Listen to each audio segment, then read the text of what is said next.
let's say hi to the NSA. I don't know if they'll hear this sound clip, but I mean, we've got the data center right here up in Bluffdale, Utah. So maybe they don't want this event happening because it causes people to start asking hard questions, maybe.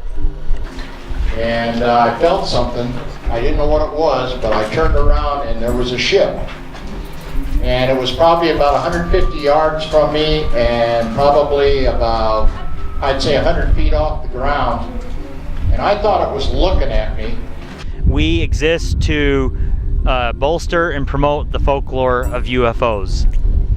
We want this to be an annual event. I don't know how bad the feds would want us creating Cedar City as a gateway to Area 51. They might not want that kind of attention. Well, this concerns an incident that I had working with 6 other men, a logging crew in northern Arizona in 1975. We encountered a UFO on the way home from work, and I got out to take a closer look and was taken aboard. It was a metallic disc glowing, making some very strange sounds, and I was extremely traumatized because I think what happened is by getting too close, I was hit by a discharge of energy from the craft accidentally that injured me, and I think that it took me years to figure it out that I was probably taken aboard not as a quote abduction, but more of an ambulance call. Another hot spot lately has been, of course, Dugway. It's been dubbed the new Area 51 or Area 52 by the UFO hunters all over the nation, more or less. So I saw orange orbs out in Nevada on extraterrestrial highway. I have another witness that was with me who was a nursing student at SUU who can vouch for this.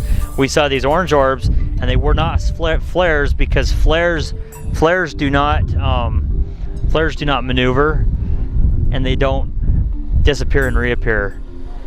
You know what I'm saying? Back in 99, 2000 or so, I had quite a few personal experiences. Got really close to some UFOs, took a lot of photographs, had these weird callings, that type of thing. So that's kind of what got me into the UFO field. Turned my head the other way, and then the woods all lit up a bluish green light. And when I look back, he's a few feet off the ground, and he's stretched out like this. I think that these beings, is my personal theory, it took me decades to figure it out, that most likely they are not malevolent in any way, that with their technology they're perfectly capable of completely disguising their activities here. I think if they wanted to show themselves and announce themselves, they probably would, but they have a different agenda. I mean, a lot of people say, well, why don't they land on the White House lawn? You go try to land on the White House lawn and see what happens to you. You get shot at.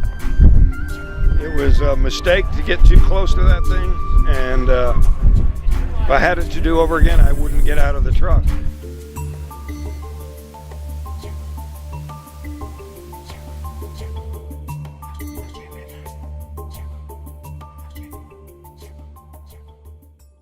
I shouldn't have mentioned the NSA though, I'm sorry. You can edit this, right?